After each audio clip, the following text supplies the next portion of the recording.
Good afternoon everyone guys. Previous session में हमने नेब्रासमुंडा book के प्रीवियस पार्ट को कंप्लीट किए थे, जो कि कंपोजिशन ऑफ सॉइल लेयर के बारे में डिस्कस किए थे। इस सेशन में हम सोलर कांस्टेंट के बारे में डिस्कस करेंगे। तो आइए स्टार्ट करते हैं इस सेशन को। Solar constant defined as the energy falling in 1 minute on a surface area of 1 square centimeter at the outer boundary of the atmosphere, held normal to the sunlight at the mean distance of earth from the sun. Solar constant का मतलब होता है defined as the energy falling in 1 minute on a surface area of 1 square centimetre, यानी एक square centimetre के एक surface area पर 1 minute में जितना एनर्जी गिरती है उसी को सोलर कांस्टेंट कहते हैं। At the outer boundary of the atmosphere, जो कि एटमॉस्फेयर के आउटर बाउंड्री पर होता है। Held normal to the sunlight, जो कि नॉर्मल सनलाइट से यह होता है। At the mean distance of earth from the sun, जो कि सूर्य से पृथ्वी के दूरी को बताता है। फिर से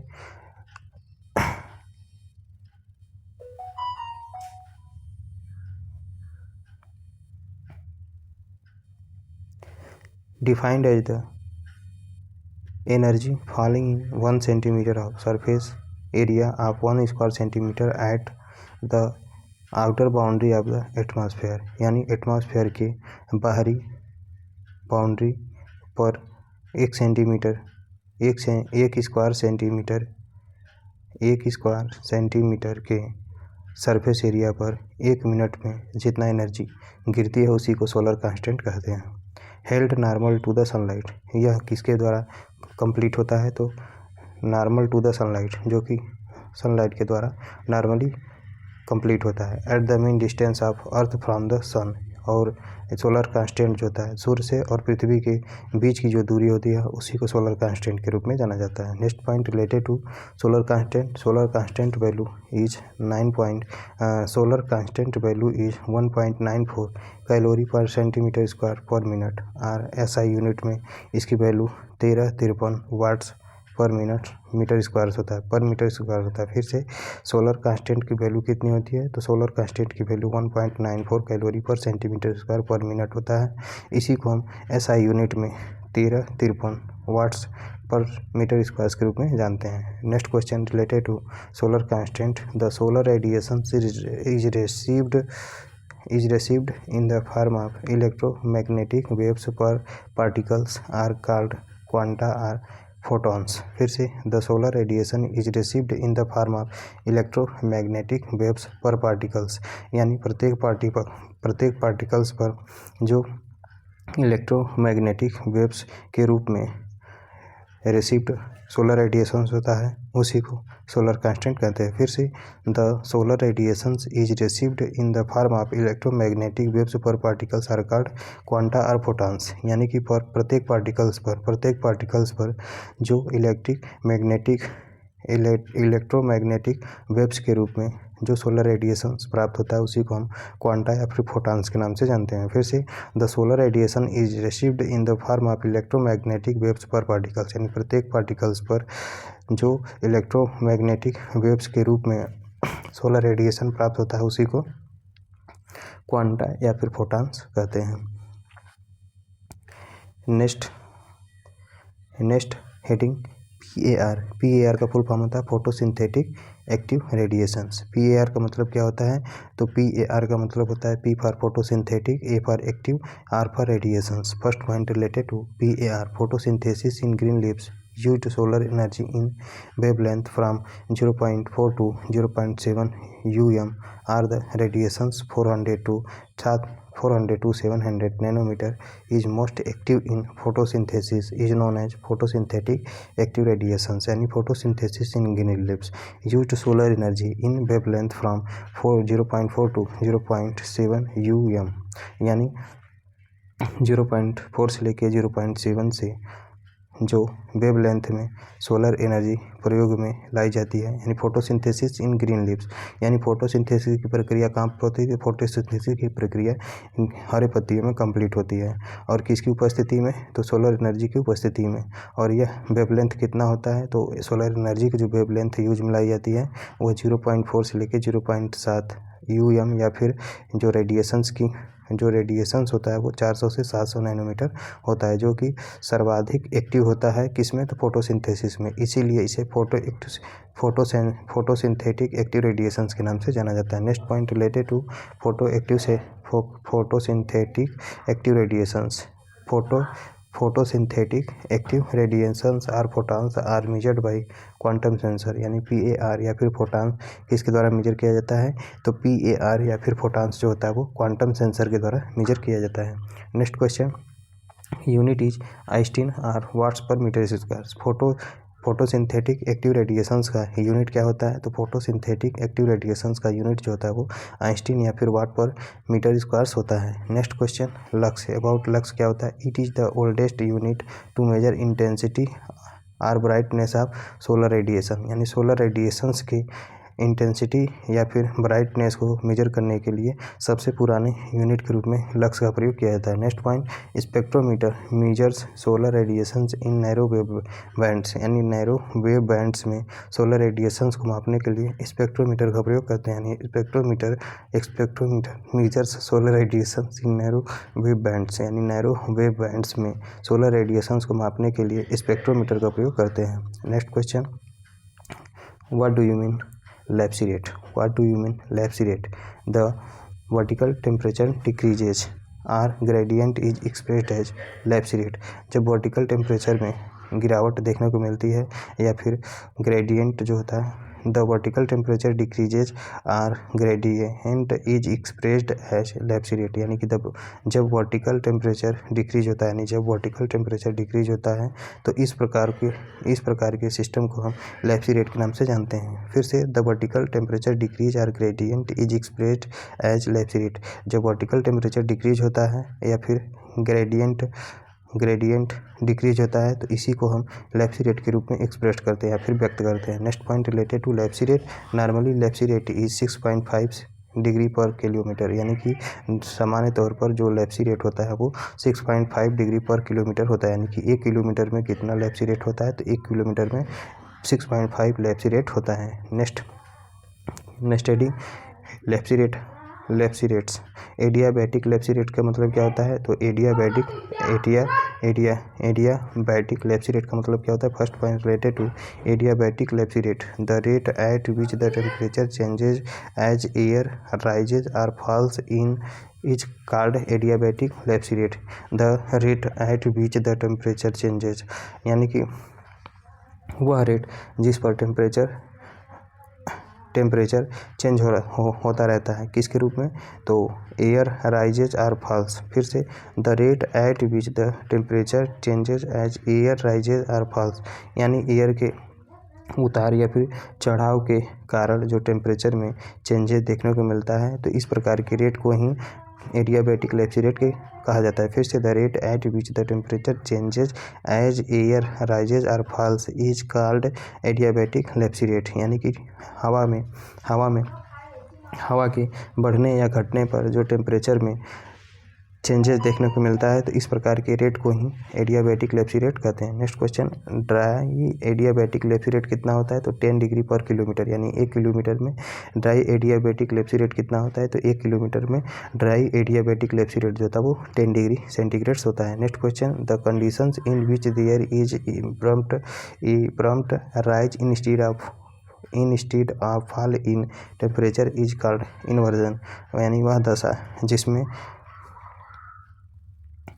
the conditions in which there is abrupt rise instead of fall in temperature is called inversion. Next question, what do you mean albedo? Albedo का मतलब क्या होता है?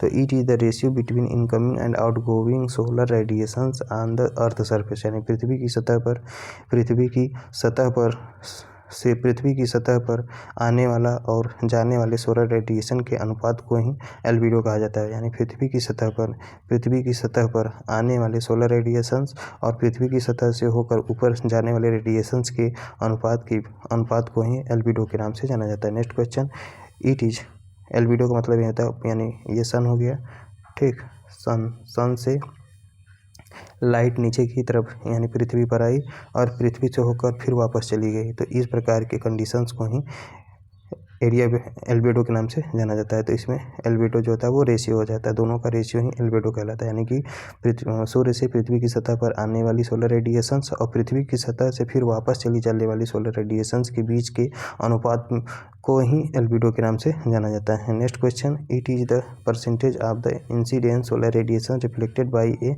Surface is known as albedo. यानी कि इंसिडेंस मतलब it is the percentage of the incidence, यानी घटना की वह प्रतिशतता जो कि एक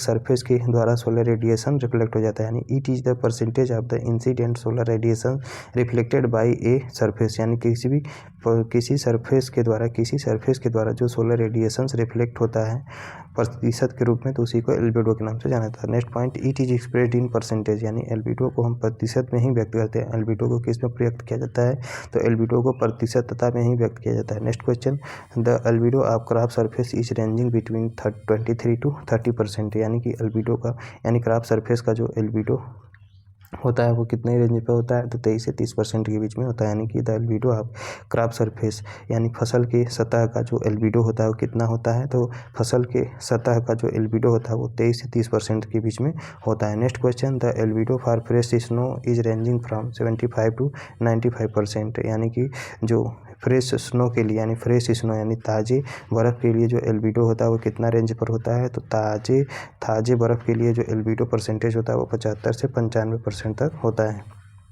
next heading, cyclone. What do you mean cyclone? Cyclone से आप क्या समझते हो, तो ए साइक्लोन इज ए रफली circular low pressure area whose diameter may be from 100 to 1000 miles and wind movement towards the centers। यानी साइक्लोन क्या होता है, ये साइक्लोन इज ए रफली सर्कुलर लो प्रेशर एरिया, यानी कि साइक्लोन जो होता है एक प्रकार का रफली सर्कुलर लो प्रेशर एरिया होता है। होज डायमीटर में भी फ्रॉम 100 to 1000 मील्स, जिसका डायमीटर कितना होता है, तो 100 से लेके 1000 मील्स होता है। And wind movement towards the centre, जो कि विंड्स होता है, जिसमें विंड्स जो होता है वो सेंटर से चारों तरफ चारों तरफ मूवमेंट करता है, उसी को साइक्लोन कहते हैं। यही है साइक्लोन, इसी को कहते हैं। Next, atmospheric pressure is always lowest in the centre of the region, यानी एटमॉस्फेरिक प्रेशर जो होता है वो सदैव किसी भी रीजन के सेंटर में सबसे कम होता है। यानी atmospheric pressure is always lowest in the centre of this region, यानी इस रीजन पर यानी कि किसी भी रीजन के सेंटर में जो एटमॉस्फेरिक प्रेशर होता है वो सबसे कम देखने को मिलता है। एंड इंक्रीज रैपिडली आउटवर्ड, और यह बाहर की तरफ जो होता है वो बढ़ता चला जाता है, बाहर की तरफ जो होता है वो इंक्रीज होता चला जाता है। जैसे tornado, typhoons, hurricanes are names of cyclones, यानी कुछ साइक्लोन्स के नाम कौन कौन से हैं, तो एक तो आपका टॉर्नेडो साइक्लोन्स है, दूसरा आपका टाइफून साइक्लोन्स है, तीसरा आपका हरिकेन यूएसए में आया था। एंड ये सभी जो होते हैं साइक्लोन के नेम्स होते हैं। Next question, what do you mean climate? Climate से आप क्या समझते हैं, तो climate is a generalised weather or summation of weather conditions over a given region during a comparatively longer period, यानी कंपैरेटिवली लॉन्गर पीरियड। फिर से, climate is a generalised weather, यानी कि or summation of weathers conditions, यानी कि climate जो होता है वो सभी प्रकार के मौसमी दशाओं का योग होता है। यानी climate is a generalised weather, climate जो होता है वो सामान्य रूप से वेदर होता है, क्लाइमेट जो होता है वो सामान्य रूप से वेदर होता है, या फिर सभी प्रकार के वेदर्स को जोड़कर क्लाइमेट बनता है। कहाँ पर बनता है, तो ओवन ए गिवन रीजन, एक दिए गए क्षेत्र पर during a comparatively longer period, जो कि तुलनात्मक रूप से लॉन्गर पीरियड में देखने को मिलता है। Next question, classification of climate. What do you mean climate? Climate से आप क्या समझते हैं, तो क्लाइमेट का क्लासिफिकेशन यहाँ दिया गया है। पहले नंबर पे आपका डी कंडोले ने क्लाइमेट का क्लासिफिकेशन दिया था, कब दिया था? तो 1900 एनो डोमिनी में दिया था, 1900 एनो डोमिनी में दिया था। Next first point related to de Candolle, the first person to attempt the classification of climate based on vegetation, यानी वेजिटेशंस के आधार पर क्लाइमेट का प्रथम, यानी वेजिटेशंस के आधार पर क्लाइमेट का जो प्रथम क्लासिफिकेशन किन साइंटिस्ट ने दिया था? डी कंडोले नामक साइंटिस्ट ने दिया था। फिर से डी कंडोले ने सन 1900 एनो डोमिनी में the first person to attempt the classification of climate based on vegetations, यानी वेजिटेशंस के आधार पर क्लाइमेट का जो प्रथम क्लासिफिकेशन किस पर्सन ने अटेम्प्ट किया था? तो डी कंडोले ने ही किया था। दूसरे नंबर पर आपका कोपेन आता है। इन्होंने 1936 ईस्वी में derived the world climate into 5 groups based on wither elements, यानी कि मौसमी तत्व, मौसमी एलिमेंट्स के आधार पर 5 ग्रुपों में पूरे विश्व में क्लाइमेट को बांटा गया है। फिर से कोपेन नामक साइंटिस्ट ने 1936 ईस्वी में वीदर के एलिमेंट्स के आधार पर पूरे विश्व में क्लाइमेट को 5 भागों में डिवाइड किया है। और तीसरे नंबर पर आपका टोल नामक साइंटिस्ट आते हैं। 1965 ईस्वी में टोल नामक साइंटिस्ट ने this classification has been found satisfactory to explain vegetations zones of tropical Africa and South America. Tropical Africa and South America, यानी tropical Africa and South America के वेजिटेशंस जोन्स में इसको सेटिस्फैक्टरी तरीके से explain किया।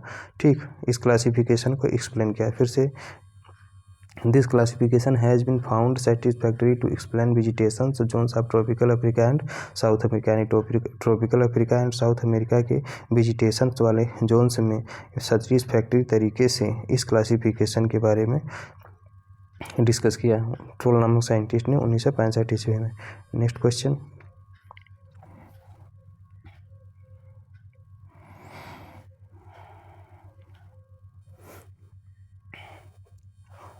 Next question क्या कह रहा है भाई? तो अगला क्वेश्चन कह रहा है this classification is suitable for agricultural purpose, यानी कि ट्रोल का 1965 वाला जो क्लासिफिकेशन था वो एग्रीकल्चर पर्पज़ के लिए सबसे ज़्यादा सुटेबल क्लासिफिकेशन माना जाता है। Next point, the ICRISAT at Hyderabad adopted this method for classifying semi arid tropics in India. Bharat में सेमी एरिड ट्रॉपिक्स में क्लासिफिकेशन के लिए इस मेथड को सर्वप्रथम इक्रिसैट ने अडॉप्ट किया था, यानी ट्रोल का जो क्लासिफिकेशन था, यानी ट्रोल के क्लाइमेट का जो क्लासिफिकेशन 1965 वाला था, उसी को इक्रिसैट जो कि हैदराबाद में सिचुएटेड है, जिसका इस्टेब्लिशमेंट 1972 में हुआ है, इन्होंने इस क्लासिफिकेशन को सेमी एरिड ट्रॉपिक्स के लिए भारत में अपनाया था सर्वप्रथम। नेक्स्ट है चौथे नंबर पे थानवेट ने भी क्लाइमेट का क्लासिफिकेशन दिया है। तो थानवेट ने क्या किया था? तो based on PE index, TE and season distribution of rainfall, यानी रेनफॉल का जो सीजन डिस्ट्रीब्यूशन है और टीई जो है या फिर पीई इंडेक्स के आधार पर थानवेट ने इसका क्लासिफिकेशन किया था। यानी थानवेट ने based on PE index, TE and season distribution of rainfall, यानी रेनफॉल का जो seasonal distribution of rainfall, TE and PE index पर आधारित थानवेट ने क्लाइमेट का क्लासिफिकेशन किया था। PE index is equal to P upon E into 100 होता है, यानी PE index is equal to P upon E into 100 होता है। वेयर पीई का मतलब होता है प्रेसिपिटेशन ऑफ इफेक्टिवनेस, यानी कि पीई का मतलब क्या होता है? तो पीई का मतलब होता है प्रेसिपिटेशन ऑफ इफेक्टिवनेस होता है। पी का मतलब होता है एनुअल प्रेसिपिटेशन होता है। ई का मतलब होता है एनुअल इवापोरेशन होता है। फिर से पीई का मतलब प्रेसिपिटेशन ऑफ इफेक्टिवनेस होता है, पी का मतलब होता है एनुअल प्रेसिपिटेशन होता है, ई का मतलब होता है एनुअल इवापोरेशन होता है। 5वें नंबर पे आपका आता है मॉइस्चर डिफिसिट इंडेक्स, जिसे एमडीआई के नाम से जानते हैं, मॉइस्चर डिफिसिट इंडेक्स। 5वें नंबर पे आपका आता है, तो 5वें नंबर पे आपका मॉइस्चर डिफिसिट इंडेक्स आता है, एमडीआई के नाम से जाना जाता है। First point related to MDI, crops on dry land ICAR adopted classification based on MDI, यानी एमडीआई पर आधारित जो क्लासिफिकेशन है इसको एक्राप्स ने ड्राई लैंड के लिए अडॉप्ट किया था। एक्राप्स ऑन ड्राई लैंड, यानी कि ड्राई लैंड पर जो all India coordinated research project था, इन्होंने एमडीआई पर आधारित क्लासिफिकेशन को अडॉप्ट किया था। Next point, MDI equal to P minus PET upon PET into 100 होता है, यानी कि मॉइस्चर डिफिसिट इंडेक्स का जो फार्मूला होता है, मॉइस्चर डिफिसिट इंडेक्स का जो फार्मूला होता है वो precipitation minus precipitation of effectiveness या प्रेसिपिटेशन ऑफ इफेक्टिवनेस, पेट का फुल फॉर्म इवेपोट्रांसपिरेशन होता है। प्रेसिपिटेशन इवेपोट्रांसपायरेशन अपॉन प्रेसिपिटेशन इवेपोट्रांसपायरेशन इंटू 100 होता है। Types of climate MDI value, यानी एमडीआई वैल्यू पर आधारित क्लाइमेट का प्रकार, एमडीआई वैल्यू पर आधारित क्लाइमेट के प्रकार। तो सब ह्यूमिड में कितना होता है, तो सब ह्यूमिड का एमडीयू वैल्यू होता है 0 से लेकर 33.3% होता है, 3 होता है, यानी कि वैल्यू है तो परसेंटेज में नहीं, कोई भी यूनिट नहीं लगेगा। तो सब ह्यूमिड के लिए जो एमडीआई वैल्यू होता है 0 से लेकर 33.3 होता है। सेमी एरिड के लिए जो एमडीआई वैल्यू होता है -33.3 से लेकर -66.6 होता है। एरिड रीजन के लिए जो एमडीआई वैल्यू होता है मोर देन -66.6 होता है। Next heading is measures of humidity, humidity का मापन यानी कि आर्द्रता का मापन। Humidity means water vapour content of the atmosphere, यानी एटमॉस्फेयर में जो वाटर वेपर का कंटेंट पाया जाता है उसी को हम ह्यूमिडिटी के नाम से जानते हैं। ह्यूमिडिटी कितने प्रकार का होता है, तो ह्यूमिडिटी निम्नलिखित 3 प्रकार का होता है। एक तो आपका रिलेटिव ह्यूमिडिटी होता है, दूसरा आपका एब्सोल्यूट ह्यूमिडिटी होता है, तीसरा आपका स्पेसिफिक ह्यूमिडिटी होता है। स्पेसिफिक ह्यूमिडिटी होता है। तो पहले नंबर पे आपका क्या आता है, तो पहले नंबर पे आपका रिलेटिव ह्यूमिडिटी आता है। तो रिलेटिव ह्यूमिडिटी बराबर water vapour present in air, यानी एयर में उपस्थित वाटर वेपर, यानी एयर में उपस्थित वाटर वेपर बटे water vapour required for saturation, यानी सैचुरेशन के लिए आवश्यक वाटर वेपर की मात्रा इंटू 100, यानी water vapour present in air, यानी एयर में जो वाटर वेपर उपस्थित रहता है उसका अनुपात water vapour required for saturation, यानी सैचुरेशन के लिए वाटर वेपर की आवश्यकता है into 100। Second point related to relative humidity, relative humidity is expressed in percentage, यानी रिलेटिव ह्यूमिडिटी किस में किया जाता है, मेजर किया जाता है। तो रिलेटिव ह्यूमिडिटी जो होता है किसमें व्यक्त किया जाता है, तो ये परसेंटेज में व्यक्त किया जाता है। एंड रिलेटिव ह्यूमिडिटी जो होता है, रिलेटिव ह्यूमिडिटी 2 यंत्र से मापा जाता है, जिसे हम हाइग्रोमीटर के नाम से जानते हैं, या हाइग्रोमीटर को ही साइक्रोमीटर के नाम से जाना जाता है। Next point related to relative humidity simplest in measurement mostly useful for agriculture, यानी एग्रीकल्चर के लिए सर्वाधिक उपयोगी जो मेथड होता है आपका रिलेटिव ह्यूमिडिटी मेथड होता है, और यह सबसे सिंपल तरीका होता है मेजरमेंट करने का। क्या मेजरमेंट करने का, तो रिलेटिव ह्यूमिडिटी मेजर करने का। नेक्स्ट दूसरे प्रकार की ह्यूमिडिटी है absolute humidity. Unit of absolute humidity gram पर क्यूबिक मीटर, यानी क्यूबिक मीटर, यानी कि एब्सोल्यूट ह्यूमिडिटी का यूनिट क्या होता है, तो एब्सोल्यूट ह्यूमिडिटी का यूनिट होता है क्या, तो ग्राम पर क्यूबिक मीटर होता है। तीसरे नंबर का जो ह्यूमिडिटी होता है specific humidity, unit of specific humidity gram पर केजी होता है, यानी कि स्पेसिफिक ह्यूमिडिटी का यूनिट क्या होता है, तो स्पेसिफिक ह्यूमिडिटी का जो यूनिट होता है ग्राम पर केजी होता है, और एब्सोल्यूट ह्यूमिडिटी का जो यूनिट होता है वो ग्राम पर क्यूबिक मीटर होता है। नेक्स्ट फॉर्म्स ऑफ प्रेसिपिटेशन, यानी प्रेसिपिटेशन या फिर वर्षा के प्रकार। रेन का प्रेसिपिटेशन कितना होता है, तो फॉर्म्स ऑफ प्रेसिपिटेशन के प्रकार।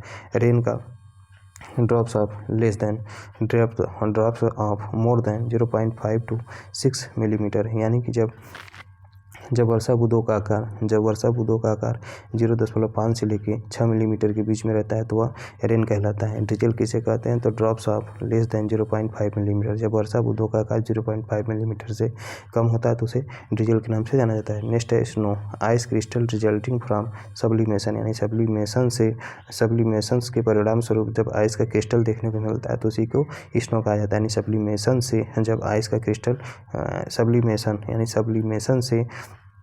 सब्लिमेशन के परिणाम स्वरूप जब आइस क्रिस्टल बनता है तो उसी को स्नो कहते हैं। यानी सब्लिमेशन के परिणाम स्वरूप जब आइस का क्रिस्टल बनता है तो उसी को स्नो कहते हैं। नेक्स्ट है dew, moisture condense in small drops upon cool surface, यानी कि कूल सरफेस के ऊपर, यानी कि फिर से moisture condense in small drops upon cool surface, यानी कूल सरफेस ठंडे सतह के ऊपर जो छोटे छोटे बूंद जमा हो जाते हैं मॉइस्चर के रूप में, तो उसी को ड्यू कहते हैं। यानी कि कूल सरफेस के ऊपर, यानी कि सीधा कहने का मतलब या जो ठंडा होता है या फिर जो माउंटेन ड्यू होता है उसके ऊपर कुछ बूंदें जो होती है वो टिकी रहती हैं, तो बूंदें पड़ी रहती हैं, उस बूंदे को ही ड्यू कहा जाता है, इसलिए इसका नाम पड़ा है माउंटेन ड्यू। यानी moisture condensed in small drops upon cool surface, यानी कि किसी भी कूल सरफेस के ऊपर जो छोटे छोटे बूंद जमे रहते हैं मॉइस्चर के रूप में, तो उसी को ड्यू कहा जाता है। Next point, Frost. फ्रॉस्ट किसे कहते हैं? ए फीदरी डिपॉजिट ऑफ आइस, यानी कि आइस का जो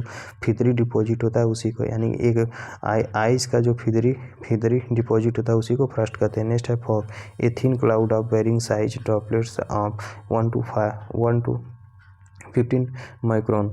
ए thin cloud of varying size, a thin cloud यानी एक पतला बादल जिसका ड्रॉपलेट साइज 1 से 50 माइक्रोन होता है उसी को फॉग कहते हैं। फिर से a thin cloud of varying size, a thin cloud एक पतला क्लाउड जिसकी साइज अलग अलग होती है।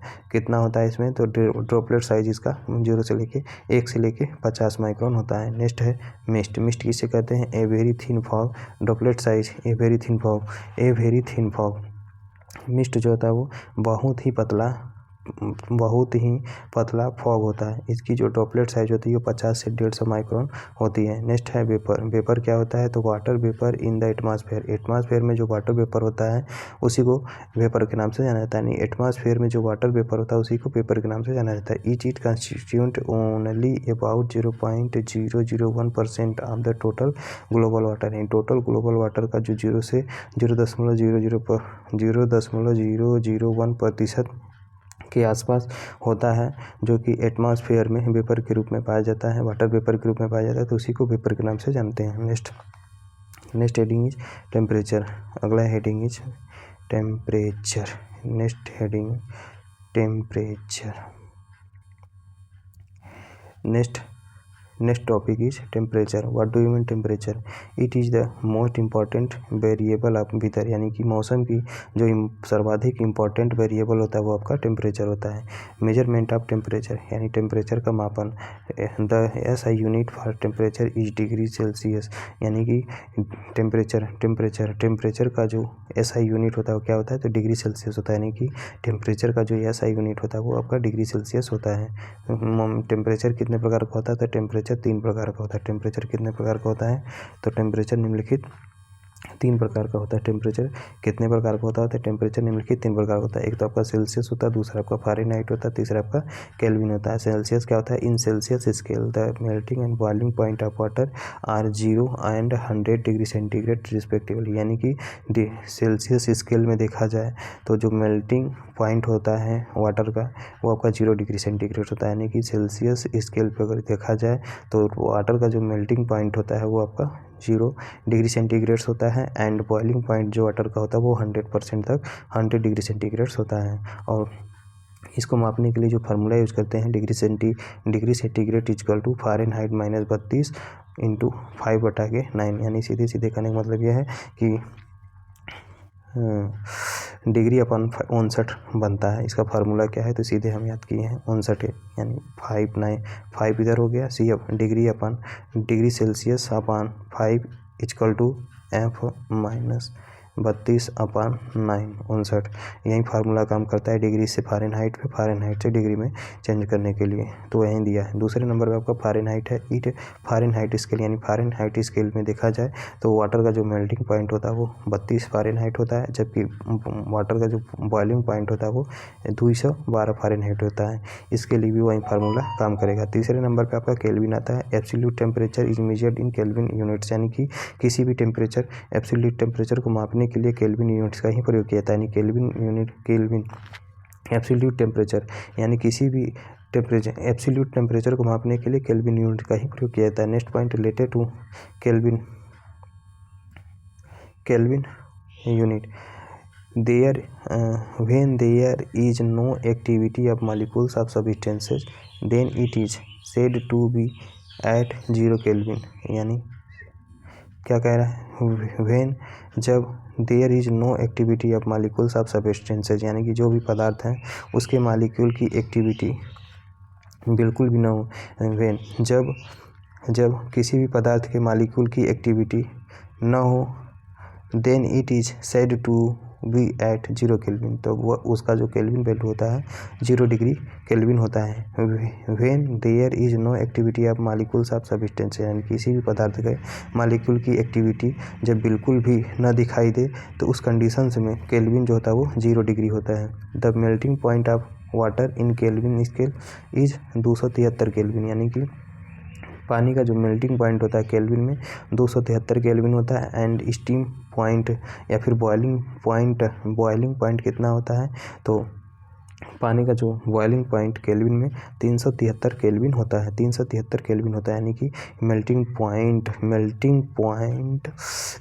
पॉइंट इन केल्विन 273 केल्विन होता है, जबकि बॉइलिंग पॉइंट ऑफ वाटर कितने केल्विन होता है, तो 373 केल्विन होता है। केल्विन इक्वल टू होता है degree centigrade, Kelvin equal to होता है डिग्री सेंटीग्रेड प्लस 273 होता है। यहीं रखा गया उठा के बस यहीं पे, यानी केल्विन इक्वल टू होता है डिग्री सेंटीग्रेड प्लस 273 होता है। Next, instruments used for measurement of temperature, यानी टेम्परेचर को मापने के लिए कौन कौन से यंत्र का प्रयोग करते हैं, तो पहले नंबर का यंत्र है maximum thermometer. It is used to measure the highest temperature attained during the day, यानी दिन के समय में अधिक टेम्परेचर को मापने के लिए मैक्सिमम थर्मामीटर का प्रयोग करते हैं, यानी कि दिन के दौरान, यानी कि दिन के समय में अधिक टेम्परेचर को मापने के लिए, दिन के समय में मैक्सिमम टेम्परेचर को मापने के लिए मैक्सिमम थर्मोमीटर का प्रयोग करते हैं। It consist of hollow glass tube filled with mercury, इसमें it consist of hollow glass, यानी कि मैक्सिमम थर्मामीटर हैलो ग्लास से बना होता है, हैलो ग्लास ट्यूब से बना होता है, यानी कि maximum thermometer hello glass tube से बना होता है जिसमें मरकरी भरा रहता है। दूसरे नंबर पे आता है minimum thermometer. It is used to measure lowest temperature, यानी कि लोवेस्ट टेम्परेचर को मापने के लिए मिनिमम थर्मामीटर का प्रयोग करते हैं। It is consist of a glass tube with alcohol in bulb,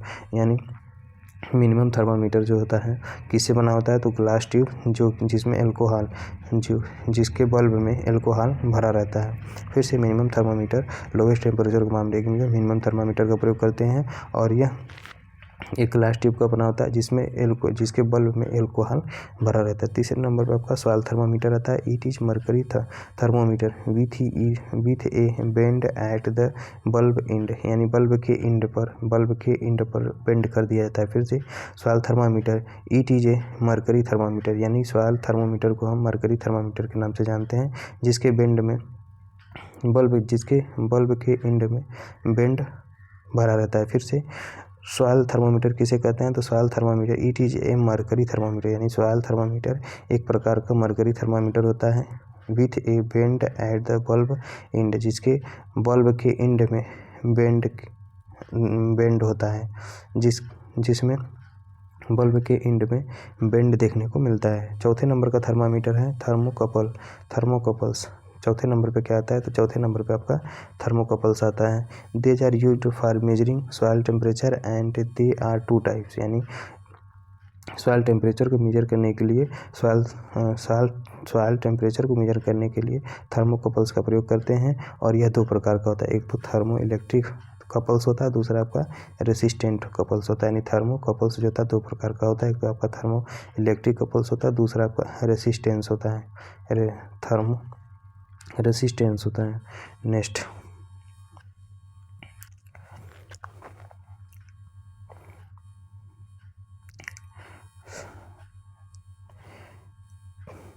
topic is phenomenon.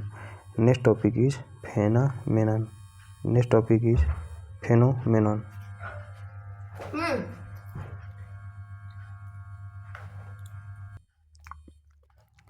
Next topic is phenomenons. Contour, lines joining equal elevations, यानी समान ऊंचाई पर मिलने वाले लाइंस को कंटूर लाइन कहते हैं। समान ऊंचाई पर मिलने वाले लाइंस को कंटूर लाइंस कहा जाता है। Second point, isopleths, line joining uniform value of any phenomenon, यानी किसी भी फिनोमेनन के एक समान वैल्यू पर ज्वाइन होने वाली लाइन को आइसोप्लेस के नाम से जाना जाता है। फिर से line joining uniform value of any phenomena, किसी भी फिनोमेना के यूनिफॉर्म वैल्यू को ज्वाइन करने वाले लाइन को आइसोप्लेस के नाम से जाना जाता है। Next point, isobars, imaginary lines connecting points of equal atmospheric pressure, यानी इक्वल एटमॉस्फेरिक प्रेशर के पॉइंट्स पर कनेक्ट होने वाले लाइंस को फिर से equal atmospheric pressure equal atmospheric pressure के इमेजिनरी लाइन पर कनेक्ट होने वाले पॉइंट्स को आइसोबार के नाम से जाना जाता है। फिर से आइसोबार क्या होता है, तो इमेजिनरी लाइंस, वह इमेजिनरी लाइंस जो कि इक्वल एटमॉस्फेरिक प्रेशर के पॉइंट पर कनेक्ट होता है, तो उसी को आइसोबार के नाम से जाना जाता है। नेक्स्ट, आइसोहाइड्स का मतलब होता है lines of connecting points of equal amount of rainfall, मतलब इक्वल अमाउंट ऑफ रेनफॉल के पॉइंट पर कनेक्ट होने वाले लाइंस को आइसोहाइड के नाम से जाना जाता है। फिर से इक्वल अमाउंट्स ऑफ रेनफॉल, यानी इक्वल अमाउंट्स ऑफ रेनफॉल पर कनेक्ट होने वाले लाइंस को आइसोहाइड के नाम से जाना जाता है। Next question, isobars, imaginary lines connecting points of equal water table elevations, यानी एक समान वाटर टेबल एलिवेशंस के पॉइंट पर कनेक्ट होने वाले इमेजिनरी लाइन को आइसोबार्स के नाम से जाना जाता है। फिर से आइसोबार्स का मतलब क्या होता है, तो imaginary lines connecting points of equal water table elevations, यानी एक समान वाटर टेबल एलिवेशंस के पॉइंट पर कनेक्ट होने वाले इमेजिनरी लाइंस को आइसोबार्स के नाम से जाना जाता है। नेक्स्ट क्वेश्चन,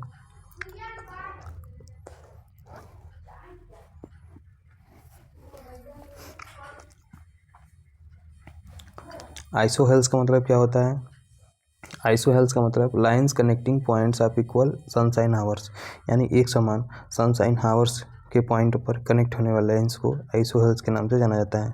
आइसोहेल्स का मतलब क्या होता है, तो आइसोहेल्स का मतलब होता है lines connecting points of equal sunshine hours, एक समान सनशाइन हावर्स के पॉइंट पर कनेक्ट होने वाले लाइंस को आइसोहेल्स के नाम से जाना जाता है। नेक्स्ट पॉइंट, आइसोफेन किसे कहते हैं, तो lines connecting points of similar seasonal phenomenon, यानी कि एक समान सीजनल फिनोमिनन के पॉइंट पर कनेक्ट होने लाइंस को आइसोफेन के नाम से जाना जाता है। नेक्स्ट क्वेश्चन, आइसोथर्म किसे कहते हैं, तो lines connecting points of equal temperature, एक समान टेम्परेचर के पॉइंट्स पर कनेक्ट होने लाइंस को आइसोथर्म के नाम से जाना जाता है। फिर से आइसोथर्म का मतलब क्या होता है, lines connecting points of equal temperature, यानी एक इक्वल टेम्परेचर पर कनेक्ट होने वाले लाइंस को आइसोथर्म के नाम से जाना जाता है। Next, isotope, elements having equal number of nutrients, यानी एक समान न्यूट्रॉन्स के नंबर पर पाए जाने वाले एलिमेंट्स को आइसोटोप के नाम से जाना जाता है। एलिमेंट्स, आइसोटोप का मतलब होता है elements having equal number of nutrients, यानी इक्वल नंबर ऑफ न्यूट्रिएंट्स पर कनेक्ट होने वाले एलिमेंट्स को आइसोटोप के नाम से जाना जाता है, यानी इक्वल नंबर ऑफ न्यूट्रिएंट्स पर पाए जाने वाले एलिमेंट्स को आइसोटोप के नाम से जाना जाता है। नेक्स्ट है isopluvial, lines joining equal depth of rainfall, एक समान ऊंचाई, एक समान गहराई वाले रेनफॉल में ज्वाइन होने वाले लाइंस को आइसोप्लूवियल कहा जाता है, यानी इक्वल डेप्थ ऑफ रेनफॉल, यानी इक्वल डेप्थ ऑफ रेनफॉल पर ज्वाइन होने वाले लाइंस को आइसोप्लूवियल के नाम से जाना जाता है। नेक्स्ट क्वेश्चन, आइसोटेक का मतलब क्या होता है, lines connecting points of equal wind velocity, यानी एक समान विंड वेलोसिटी के पॉइंट पर कनेक्ट होने लाइंस को आइसोटेक के नाम से जाना जाता है। फिर से lines connecting points of equal wind velocity, यानी एक समान विंड वेलोसिटी के पॉइंट पर कनेक्ट होने वाले लाइंस को आइसोटेक के नाम से जाना जाता है। नेक्स्ट क्वेश्चन, आइसोस्टीयर क्या होता है, तो lines connecting points of constant moisture contents, यानी कि कांस्टेंट मॉइस्चर कंटेंट के पॉइंट पर कनेक्ट होने लाइंस को आइसोस्टीयर कहा जाता है। फिर से आइसोस्टीयर का मतलब होता है lines connecting points of constant moisture contents, यानी कांस्टेंट मॉइस्चर कंटेंट के पॉइंट पर कनेक्ट होने लाइंस को आइसोस्टीयर के नाम से जाना जाता है। Next question, isotemic, lines which join the place of similar disease severity, यानी सिमिलर डिजीज सेवरिटी के प्लेस पर ज्वाइन होने वाले लाइंस को आइसोटेमिक कहा जाता है, यानी कि सिमिलर डिजीज सेवरिटी के स्थान पर ज्वाइन होने वाले लाइंस को आइसोडेमिक कहा जाता है। नेक्स्ट क्वेश्चन, आइसोक्लाइंस का मतलब क्या होता है, एक curve connecting the least cast combination of input for all output, यानी कि सभी प्रकार के आउटपुट के लिए इनपुट के लिस्ट कास्ट कॉम्बिनेशंस पर कनेक्ट होने वाले एक कर्व को आइसोक्लाइंस कहते हैं। आइसोक्लाइंस का मतलब क्या होता है, एक curve connecting the list cast combination of input for all output, यानी सभी आउटपुट के लिए इनपुट के लिस्ट कास्ट कॉम्बिनेशंस पर कनेक्ट होने वाले कर्व को आइसोक्लाइन के नाम से जाना जाता है। Next question, instruments and their usages, instruments and their usages, यानी कि यंत्र और उसके प्रयोग, एक तरफ आपका इंस्ट्रूमेंट दिया है, दूसरी तरफ उसका यूजेज दिया है। अल्टीमीटर से क्या मापा जाता है, तो अल्टी हाइट। इसके लिए ट्रिक क्या है, तो इसके लिए ट्रिक है अल्टी हाइट, यानी अल्टीमीटर से हाइट मापा जाता है। एंड्रॉयड बैरोमीटर से क्या मापा जाता है, तो एटमॉस्फेरिक प्रेशर मापा जाता है। एनीमोमीटर से क्या मापा जाता है, तो इसके लिए ट्रिक है एनयू। इसके लिए ट्रिक है एनयू। ए से एनीमोमीटर, न्यू से आपका विंड स्पीड, एनयू। एनीमोमीटर से ट्रिक एनयू। ए से एनई से एनीमोमीटर हो गया। डब्ल्यू से आपका विंड स्पीड, यानी एनीमोमीटर से विंड स्पीड मापा जाता है। ब्यूफर्ट स्केल से विंड फोर्स इन सी, यानी समुद्र में हवा की गति को मापने के लिए, यानी समुद्र में हवा के बल को, यानी समुद्र में हवा के बल को मापने के लिए ब्यूफर्ट स्केल का प्रयोग करते हैं। क्रेस्कोग्राफ का प्रयोग कहाँ पर करते हैं, तो ग्रोथ ऑफ प्लांट, यानी प्लांट के ग्रोथ को मापने के लिए क्रेस्कोग्राफ का प्रयोग किया जाता है। नेक्स्ट क्वेश्चन, डायनोमीटर का प्रयोग कहाँ करते हैं, तो convert mechanical energy to electrical energy, यानी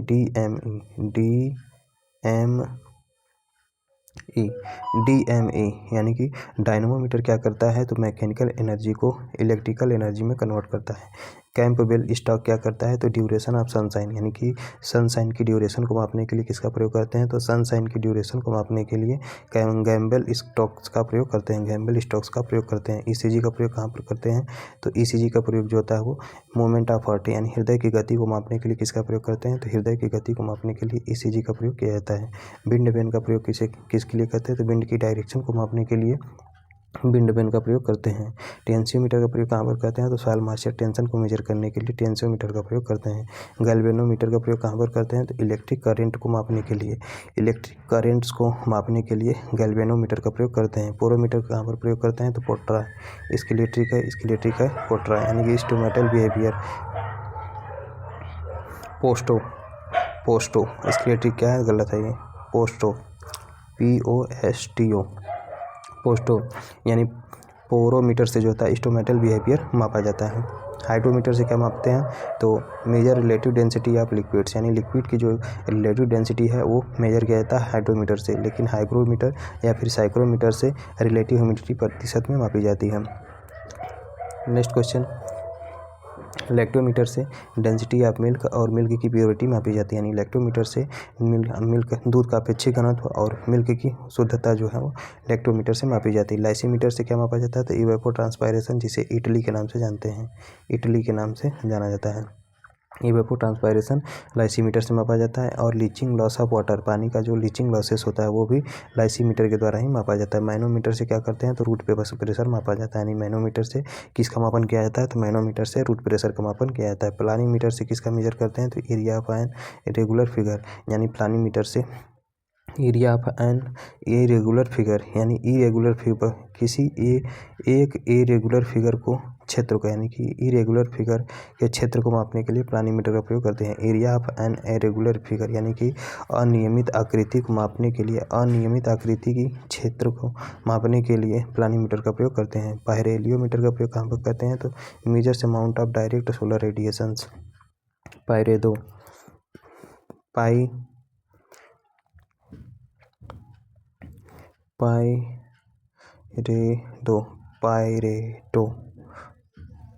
से पायरेलियोमीटर से किसका प्रयोग करते हैं, तो